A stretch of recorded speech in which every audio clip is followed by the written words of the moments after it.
¿Qué es el mundo de las ideas? ¿Qué son las ideas? Las ideas las entendemos como representaciones mentales originadas en la mente humana que pueden ser producto del razonamiento o de la imaginación. Se considera un acto básico, fundamental para que logremos tener todos los entendimientos. La posibilidad humana de formular ideas y de contemplar objetos mentalmente está estrechamente relacionada con los conceptos, con la creatividad y la aplicación del intelecto. Por eso constituye las bases de cualquier forma de conocimiento o de saber. En el mundo contemporáneo, en que el conocimiento ha demostrado ser una herramienta poderosa para el desarrollo científico, tecnológico, las ideas se consideran un bien valioso, original y digno de atención. Los diversos mundos profesionales están organizados para atesorar, propiciar y aprovechar las ideas novedosas. Voy a repasar un poco el origen de la palabra idea, que proviene del latín idea y a su vez del griego significado forma o apariencia. Se trata de un derivado de la raíz griega eido, que equivaldría a observar, a ver. Dicha razón está presente también en el verbo latino ver. Este último se encuentra emparentado con otros términos de lenguas antiguas en el mismo sentido, como el sánscrito Veda, que decía yo sé.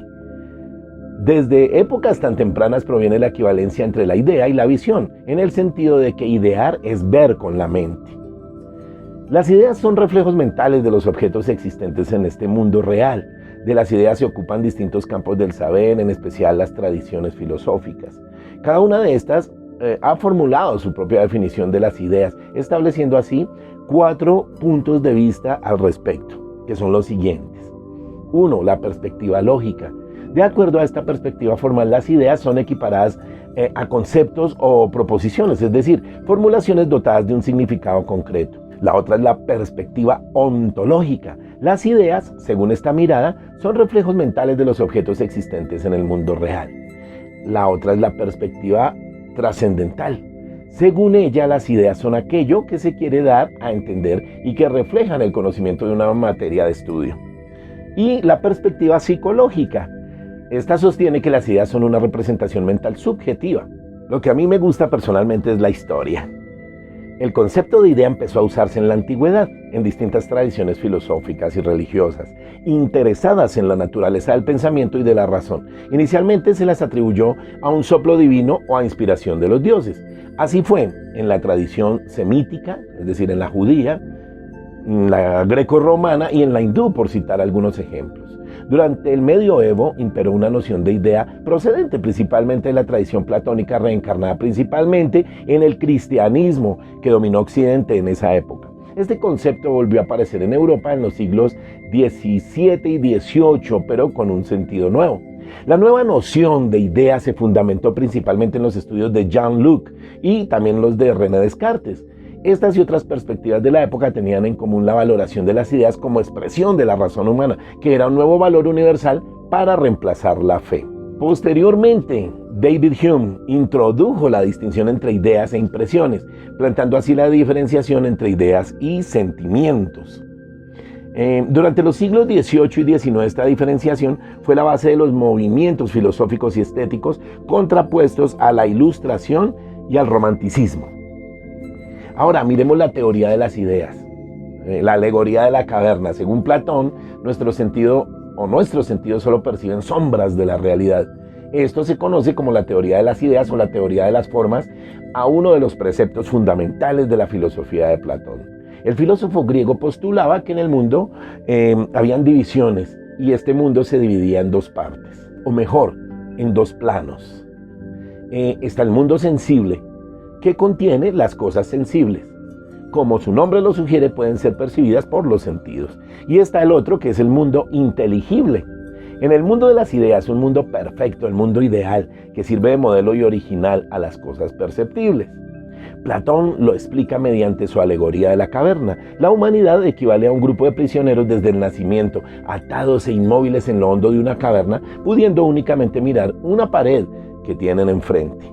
En esta alegoría, el mundo real está a la espalda de los prisioneros, donde se encuentra la entrada de la cueva o una fogata, dependiendo de la versión, por donde pasan personas llevando diversos objetos en brazos. La sombra de dichos objetos se proyecta en la pared y los prisioneros los toman por reales y verdaderos, incapacitados como están de conocer los objetos reales. Ahora, según Platón, el mundo de las ideas o mundo inteligible es el lugar donde habitan las ideas.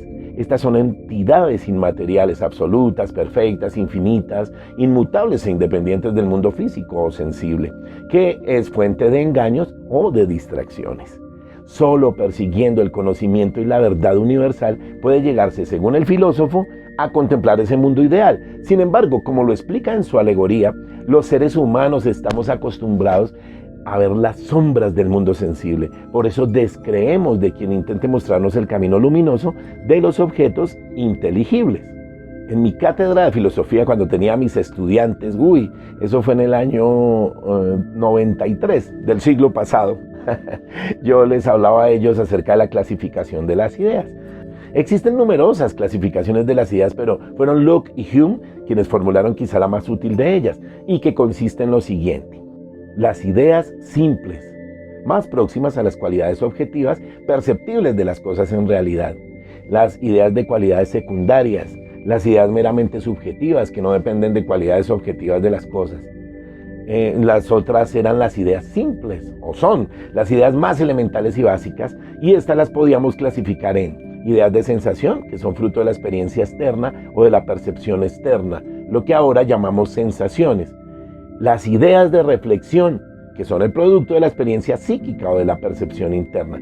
Y las ideas complejas, que son aquellas que se forman a partir de las ideas simples, fundamentándose en relaciones, modos y sustancias. Y están las ideas de relaciones, que surgen de la comparación entre una y otra cosa, como las ideas de anterioridad, de perspectiva o de proporción. Las ideas de sustancia son aquellas que aluden a cosas concretas que subsisten por sí mismas, como la idea de piedra, de persona, de fuego. ¿Por qué me pareció importante hacer un videoclip relacionado con el tema de las ideas? Pues es muy importante porque las ideas son uno de los conceptos claves con que el ser humano reflexiona respecto a su propio intelecto y su capacidad de raciocinio. Estudiar el modo en que hemos concebido las ideas desde épocas remotas es trazar un recorrido de la historia del pensamiento humano en sus distintas épocas. Bueno, en las neuronas, ¿cómo se forman las ideas? A ver, las neuronas se conectan unas con otras formando redes neuronales, como lo hemos visto en muchísimos de mis videos. Actualmente se conoce parcialmente el funcionamiento de las células y del cerebro que lo componen las neuronas. Sin embargo, se ignora cómo se forman exactamente las ideas. Ya lo he explicado y sabemos, por ejemplo, que las neuronas se conectan unas con otras formando redes neuronales. Además, se comunican transmitiendo impulsos eléctricos mediante átomos de litio y otros metales generados con reacciones electroquímicas. Estas comunicaciones se dan de acuerdo a patrones específicos y en regiones específicas del cerebro. ¿Pero qué significan exactamente dichos patrones o cómo es posible que el pensamiento surja de ellos? Es un misterio que todavía lo tenemos como tarea, esto hay que resolverlo. ¿Qué es una buena idea? Las ideas aportan una solución innovadora o impredecible a un problema. Hoy en día se entiende por buenas ideas aquellas que nos pueden aportar una solución innovadora o impredecible a situaciones, aportan perspectivas novedosas o elementos no considerados a un análisis. Las ideas inauguran un área completa de saberes, conocimientos o posibilidades, te solucionan problemas de larga data o datos por irresolubles. Son creativas, revolucionarias y productivas. Las disciplinas que pueden estudiar las ideas pues están entre ellas la psicología, el psicoanálisis, la sociología y diversas humanidades. Espero te haya gustado este videoclip. Pues lógicamente mucha información estaba en mis viejos libros, entre ellos el diccionario filosófico, cómo se forman las ideas, ideas en el mundo contemporáneo y mucha literatura que hay por ahí bien interesante. Hasta pronto, chao.